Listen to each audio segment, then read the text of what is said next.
In the words of our good friend Joshua Wen, let's go and welcome to another episode of Bear Dash. I am Jasper Kenzo Sundin, a former sports editor and football beat at the Daily Californian. I'm Shailen Singh, also a beat reporter for football at the Daily Cal.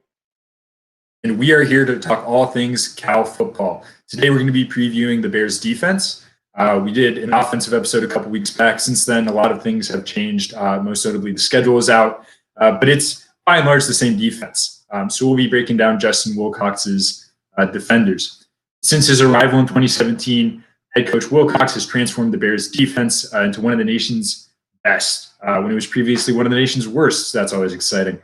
So we're going to break down the defense by position groups, discuss who could be an X factor, who could be a big deal in 2020, and which players you should be keeping an eye on. Our first topic is about those players. Shailen, who's going to be the Bears' X factor on defense this season?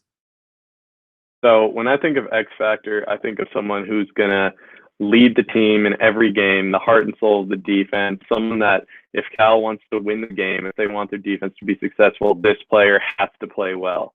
And for me, it starts right in the middle of the field with Coin Dang, who's taking over for Evan Weaver as Cal's star inside linebacker. I've talked about him a lot before on Bear Dash, but to me, he's the most important player on this defense this season.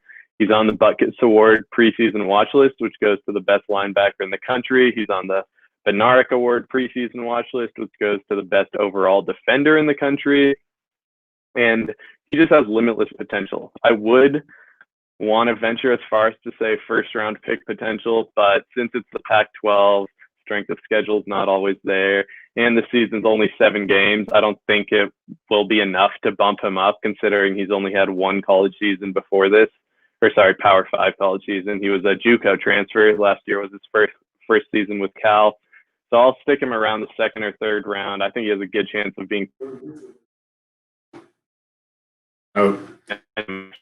But his physicality. He has the length and speed to be able to cover tight ends and running backs in space. But the biggest knock on him was always his slim frame. It made it kind of hard for him to shed blocks in the run game. And sometimes when he made tackles, he would kind of get dragged for a yard or two. But he was 6'6", 220 pounds going into last season. He was a basketball player in high school, still had kind of that type of body, but he added 30 pounds this offseason and is listed at 250 on the most recent roster. So he's going to be just an absolute tank physically. He runs around a 4'6", 4'7", 40 with really long strides. He can cover ground. He's a lot of coaches throw out the term a sideline-to-sideline linebacker, someone who has the ability to cover in space, and that was one of Evan Weaver's weaknesses. And neither of us know, but if I were to guess, that's the reason he probably got cut by the Cardinals, was just his speed was not enough to defend running backs and tight ends and whoever the case may be in the NFL. But Dang, on the other hand, he may not have the intense, but is a whole another level above Weaver's. And people always also forget that was his his first season in 2019. So the more games he plays, the more he's going to get those mental reps and be able to get sort of closer to that level of Evan Weaver. But moving on to his play, what I expect from him on the field in 2020. He was third in the Pac-12 in tackles with 119 last season, despite playing next to Evan Weaver, who led the nation with 182. So if that doesn't say anything to you, that just doesn't make any sense, because for someone to be that productive playing with someone who is even more productive, sharing tackles with Evan, dude. Oh yeah, everyone used to joke around that Evan Weaver was stealing their tackles, but clearly Dang's got his fair share, and I think he has the potential to lead the Pac-12 in tackles per game, and I think he could lead the nation in tackles per game too, lead the nation as a whole, because if you're looking at tackles as a stat, obviously no one in the Pac-12 has a chance, but per game, Dang's going to rack up a ton, and then aside from that, he has the ability to disrupt passing lanes. He's got the length. He had 8 pass breakups in 2019.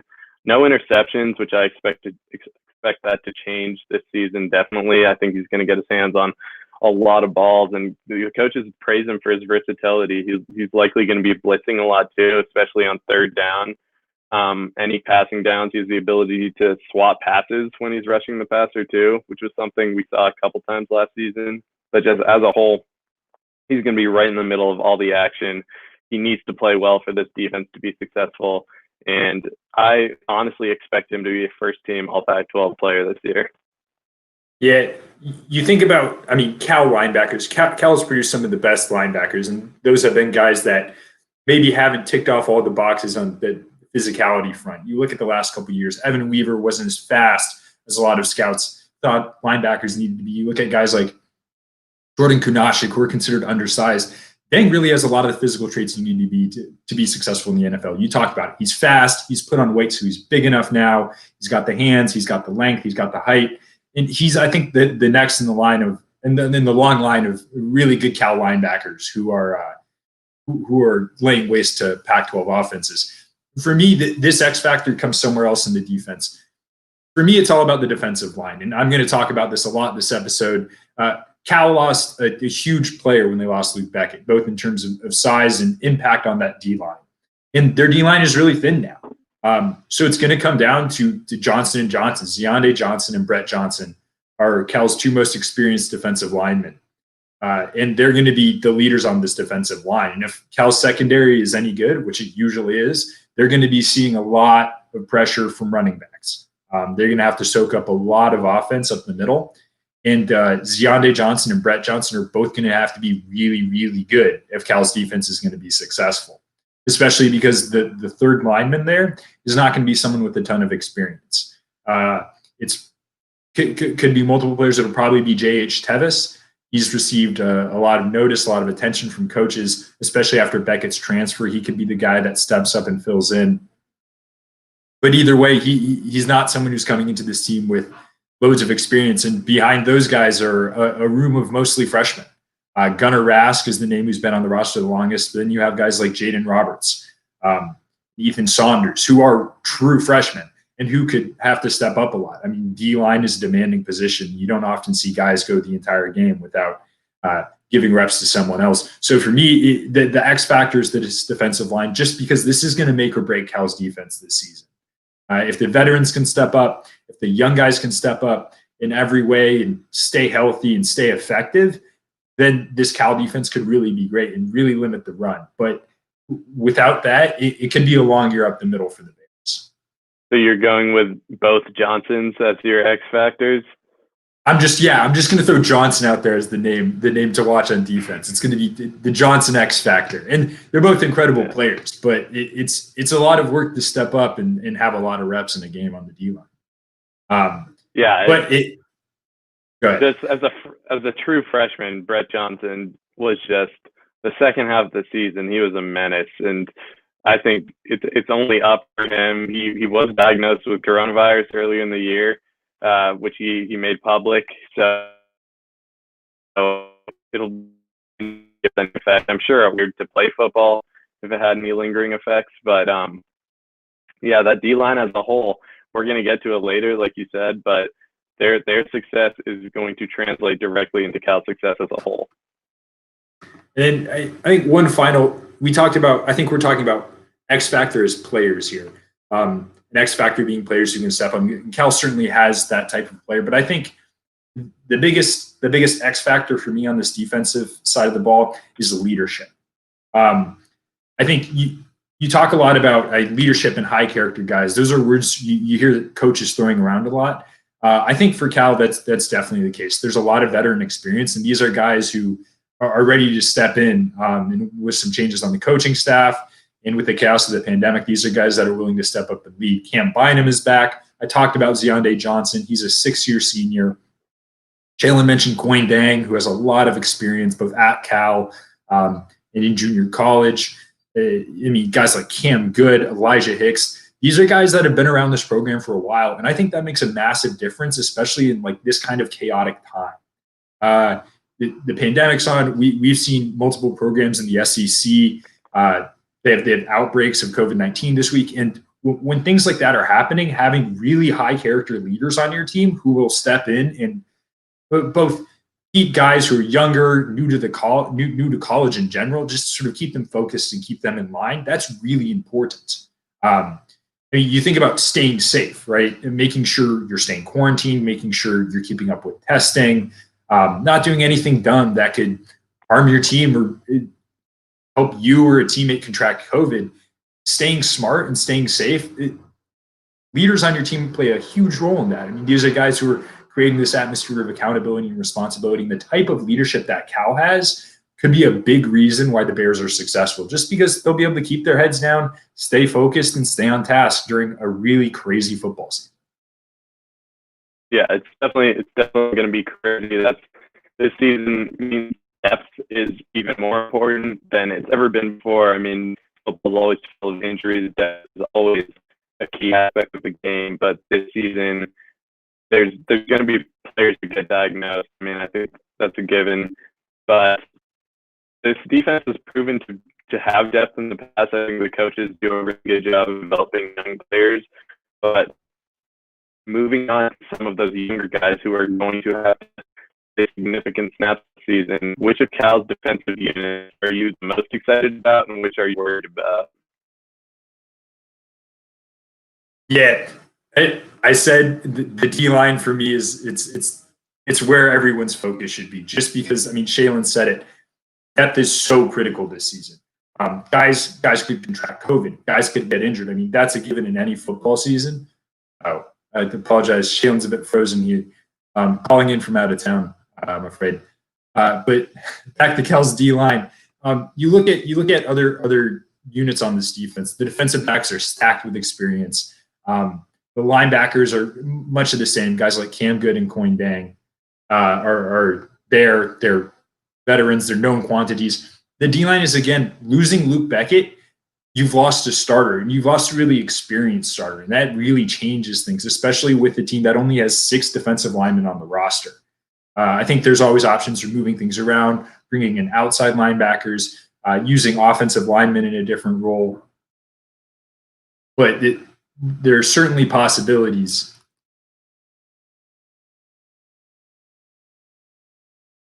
Here for Cal to be really successful. Excuse me, folks. We're running into a bit of technical difficulties. All right, here we are. But yeah, getting back to this defensive line group, beneath Brett Johnson is Yonde Johnson. J.H. Tevis is a big name that's been thrown around, especially early on in campus, someone who can step up. But the Bears do have plenty of younger players. Jaden Roberts is an athlete from Connecticut. He looked really good on some of his high school tape. He's a guy that a lot of folks have talked about. He could make a huge difference here for this defensive unit. And then Ethan Saunders is another freshman. But true freshman stepping up right into the college game, right onto the defensive line, that's a big ask. I mean, there's a lot you need to do. There's a lot that needs to change for you to get involved. Looks like we'll get Shaylin back here soon, folks. I apologize. You won't have to deal with only me.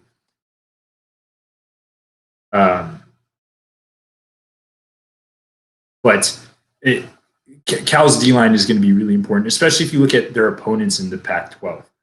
Oregon is obviously the big name on the block.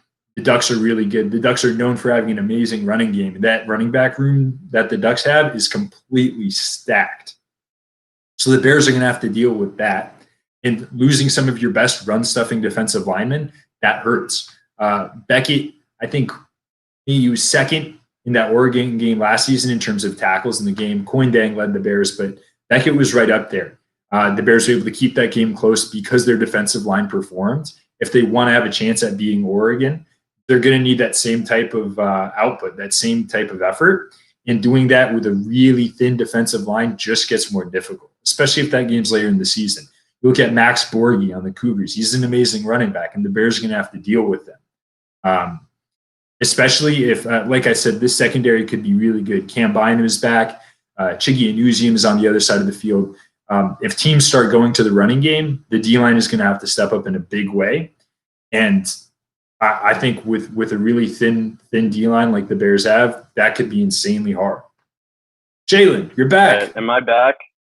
Am I? Looks like you're back. Sounds like you're back. All right.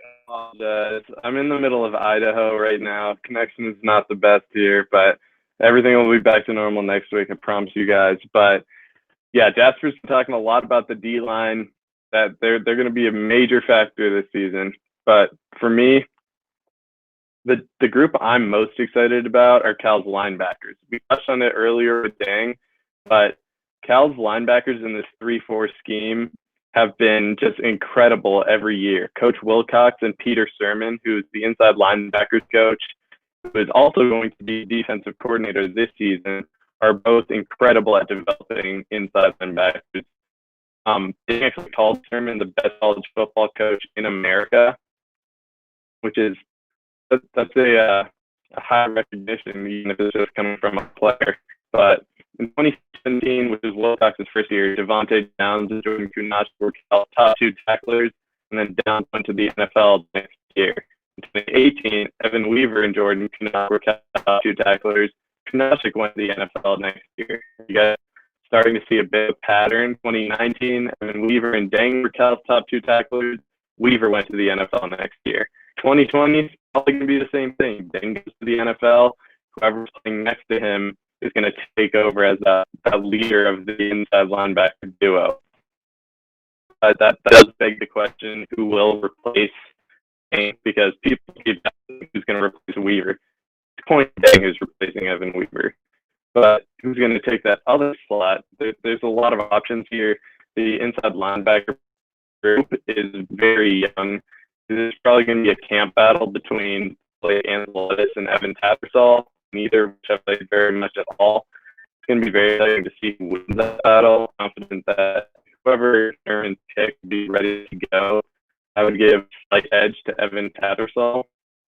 He's got speed, he's got size. He did have a scary injury last season where he had to get pressured off the field, and his neck and head was braced and everything. But he's back to full health. He was back to full health even for the bowl game last season. So that shouldn't be an issue at all. There's a tiny chance for Mwelu Iosefa, who's a true freshman, to get some playing time. Get offers from Oregon, USC, Nebraska, Utah, BYU. He can do a little bit of everything. He's a great tackler, and I expect him to start in the next year or two. I don't know about season, but moving outside linebacker. No Kevin Paul. He did opt out of the season, which is a big loss, but it's not the worst thing in the world. He was kind of a high floor, low ceiling type player. He was decent at everything, but never great at anything.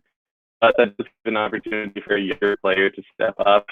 Curly Young Jr., Linga, both redshirt freshmen, both from Texas, and then other guys like Oren Fatu, Carter Lane, Braxton Croto, are really an open competition at other outside linebacker spot across from Cam Good. I have no idea, honestly, who's going to win that battle. Yeah. They likely won't see the field a ton even because Cal likes to use their nickel package a lot, which means Josh Drayden will come in as an extra cornerback, leaving one less outside linebacker, which is probably better if the team's going to be developing young guys.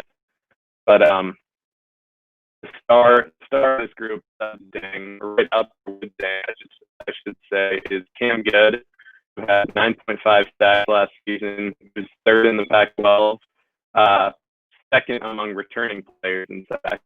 14 tackles for loss last season. He's an athlete. He can drop back into coverage. He's some interceptions. His primary strength is as a speed pass rusher. But the biggest thing for him is he needs to stay healthy.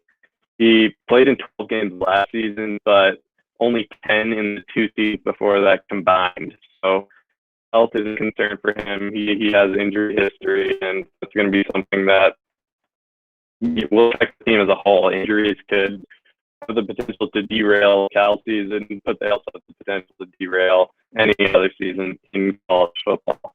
But you know what you're getting with Cam Good. Many preseason on one of the 12 teams, the first or second team, if he keeps the sack numbers up. But yeah, overall, I'm very excited for this linebackers group. There are aspects of it that make me very nervous, specifically in freshman players, or freshman players, freshman sophomores, those guys who haven't had many reps at all. But yeah, I think this linebacker group is going to be one to watch. Yeah. And like you said, a lot of it does stem from Cal has just been so good at producing NFL quality linebackers. I hate to make it sound like an assembly line because it's not. I mean, these guys are great players, great student athletes. Tons of fun to talk to. If you ever have a conversation with a Cal linebacker, I'm sure you'll leave it smiling. But the Bears have an amazing coaching staff there, and I think their linebackers room speaks volumes about their coaching staff. I think we would be doing the Cal defense a disservice, though, if we didn't touch at least on the defensive backs and on the secondary. The Bears sent Jalen Hawkins and Ashton Davis to the NFL last season. Those, I think, were two of the top safeties in the Pac-12. Definitely two big parts of this Bears team. And it'd be very easy to look to turn back and say, like, well, look, this is going to be an inexperienced unit. You're going to have two new guys in the back. Who's going to be next to Cam Bynum? There's a lot of questions there to ask. And I think they all have answers. I think I said the D-line is the unit that worries me the most. I think the secondary is the unit that has me the most excited. So you think about who's coming in to replace. You have Anusium coming in opposite Cam Bynum at cornerback. Daniel Scott and Elijah Hicks are going to be slotting into the safety positions. And the thing that I think is most exciting about this secondary is that these aren't actually new guys. You can say, like, hey, you've had a lot of turnover from the draft. You have to field a new team. You're actually not. Daniel Scott and Anusium both played in the Red Box Bowl last season. They both featured in upwards of 10 games last season. And Elijah Hicks is just moving from cornerback to safety, which is a massive transition. Let's not downplay that here. Let's not make that sound easy, because it isn't. It's a lot of new terminology. It's learning a new way to do things. But you talk to Elijah Hicks, and the guy's excited. Everyone is, because these guys, like I said, they aren't new. They have a lot of game experience. They're veterans in a lot of ways. So, well, it's easy to look at this secondary on paper. And say, hey, there's a lot of turnover. There's a lot of question marks. A lot of those question marks are, in fact, periods. This is a very experienced unit. It's very polished. A lot of people are excited to see what Anusium does. He definitely could have been this team's number one corner if Bynum had, in fact, opted out for the draft. Bynum opted in. He's going to be the scariest number two corner you ever saw. And Scott had an interception against Stanford in the big game. He's no rookie. He's not green in any way. He's ready to step in and challenge some of the best quarterbacks in the Pac-12. But moving on, looks like Shaylin's maybe back a little bit. We'll see, folks. We apologize. You're stuck with me this week. Never fun. But moving on to our next topic. Cal's defense has been one of the best in the Pac-12. They were number 3 in the Pac-12 2 years ago, number 4 in the Pac-12 last season. But there's a lot of turnover. Like we said, there's some question marks. Shaylin, if you're there, do you think Cal's defense can stay elite? Am I here? Any confirmation I'm here or not? I can confirm some of your audio is here.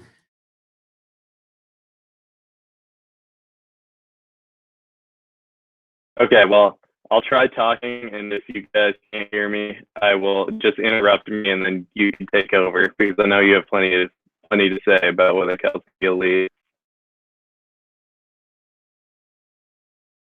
Right on. Give us some thoughts, and then I'll cut in when you cut out.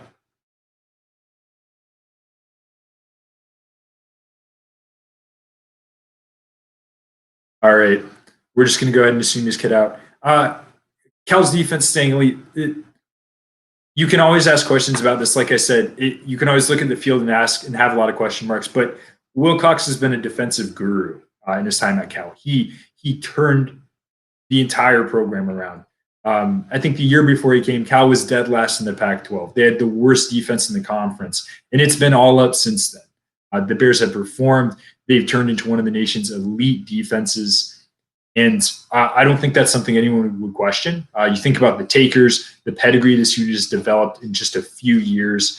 It's scary, especially if I'm another Pac-12 offense. I mean, that's frightening. And it has a lot to do with the coaching staff. Shaylin mentioned Peter Sermon.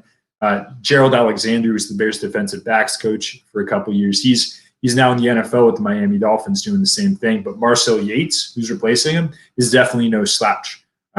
Very experienced, high praise from the defenders in that unit. He's definitely a coach to be reckoned with, and he'll make sure this unit is raring and ready to go. I mean, this Cal defensive unit, both the players and the coaches are extremely experienced and extremely talented. The coaches have shown a knack for getting the most out of players who other teams have passed by, for developing these guys and turning them into elite players. And for me, the thing that sticks out the most is, like I said, the leadership on this defensive side. There is a wealth of NFL-level talent that's just waiting for the season to start. Cam Bynum is the headliner name, but Elijah Hicks could get drafted. Shaylin has talked a ton about Coin Dang. I mentioned Ziande Johnson. We've talked about Cam Good. I mean, these aren't guys who are new because you've been hearing their names for weeks. These are all guys who are going to be frightening to face. They're all there. They're all ready to go. And because they've been in this program so long, they're starting to do new things. They're all talented. They can all play multiple positions. I mean, you can have a series where you're looking at Cam Bynum and Elijah Hicks as cornerback and safety. They'll change it up. They'll switch it around. Cal's talked about bringing in a star position, a hybrid linebacker and safety, who are just going to confuse defenses more, or offenses more. These guys will start and get more complicated, start trying to trick the quarterback, start showing different looks, different reads, and messing with offensive systems. And in a conference where most offenses are going to have extremely new quarterbacks, this could be really scary. I mean, imagine you're a young quarterback, it's your first game out, maybe Washington, right, where you have a really undecided quarterback battle. And suddenly you have a defense that's constantly shifting, keeping you on your toes. You have enough to worry about without a really talented defense trying to get in your head. And these guys are going to get in your head. So that I think is a massive difference. It's both the coaching and just the level of experience that's ready to go out and lead. If you're a young player, you're going to come in, you're already being asked to step up and do big things, but having that experience around, both to teach you and to give you that cushion, that foundation to learn, that's massively helpful. That's going to be massively effective for the Bears this season. The other thing that really makes a difference is Cal's defense is not going to suffer from opt-outs. A lot of the other schools in the Pac-12 that could have put up really elite units, you're thinking Oregon, even Stanford with guys like Paulson and Debo, there are a lot of opt-outs there. Oregon's lost a lot of players. I think safety Javon Holland comes to mind. I talked about Paulson and Debo heading for the NFL. Cal really isn't losing the same type of depth there. Bynum opted back in. You have some outside linebackers who have opted out, guys like Isaiah Humphries, Ben Moose. But the Bears, by and large, their best players are going to be on the field next season, and that's really important. You can't overstate how important it is that you don't have to get people up to speed in a reduced camp. You have guys that come in, they know the system, they know the drill, they can help kind of push and nudge those new younger freshmen while also being there to perform. Most of this coaching unit is staying in place. There's going to be a lot of consistency, and that matters. That's important. And I mean, if you're thinking about staying elite, if you keep a lot of the same players, you should keep a lot of the same results, and that's what Cal is going to do. And it's extremely important. I don't see a reason why this Bears defense shouldn't stay elite, especially with guys that are really hungry to learn and try new things. And never comfortable, never willing to settle. If anything, I think if you ask any player on the Cal football team, their goal is going to be to get better. Nothing about them is going to stay in place. It'll always be a desire to improve, and that's going to show on the field, especially against younger offenses, less experienced quarterbacks, and players that, frankly, were not expected to step up in ways they'll have to step up this season due to opt-outs, due to injuries, due to COVID-19 and the pure chaos of the pandemic. So I think consistency will be the name of the game for Cal, as will sort of the veteran experience and just the pure talent on the coaching side. You just have tons of really smart, intelligent, and amazing coaches who are going to get out there and make this Bears team the best they can make it. Once again, folks, I'll apologize. Shaylin, like I said, he's in Idaho. we can't vouch for the connection, and it's left us a little shorthanded this week. Next week, though, he'll be back in full force, here to make up for what he missed, and here to keep me honest with all my hot takes, as he usually does. Unfortunately, though, that's all the time we have for this week, so you're saved from hearing me blab on. If you had some questions that weren't answered, the chat's always right over there. I'm sorry. My Twitter's always right here. Shaylin's Twitter is much more responsive than his video connection. You can find us at Dashboards TV on Twitter, Facebook, TikTok, and Instagram. We have a partnership with sportspac12.com. You can find our written content there. Shaylin and I write exclusively for the Daily Californian. You can find us at thedailycal.org, where we cover Cal football and many other sports. That's all. And in the words of our good friend, Justice De Los Santos, stay hydrated.